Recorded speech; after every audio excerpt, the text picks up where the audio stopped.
Hitler வாழ்ந்த தெருவில், ஹிட்லருடைய தளபதி வாழ்ந்த தெருவில் சில யூதர்கள் வாழ்ந்தார்கள்.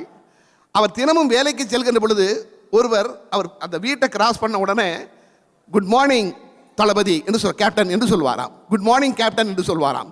அதை இவர் பார்த்து விட்டு போய்விடுவார். இவர் பதிலுக்கு வணக்கம் சொல்ல மாட்டார். இது நடந்து கொண்டே இருக்கிறது. ஒரு நாள் தளபதி பணியிலே இருக்கிறார். ஒரு 100 யூதர்களை பிடித்து கொண்டு வந்திருக்கிறார்கள். இவர்களுக்கு தண்டனை வழங்க வேண்டும். தளபதி சொல்கிறார், இந்த 100 பேர்களையும் தூக்கிலே போட்டு விடுங்கள் என்று சொல்லிவிட்டு அவர்களை கடந்து அந்த தளபதி நடக்கிறார்.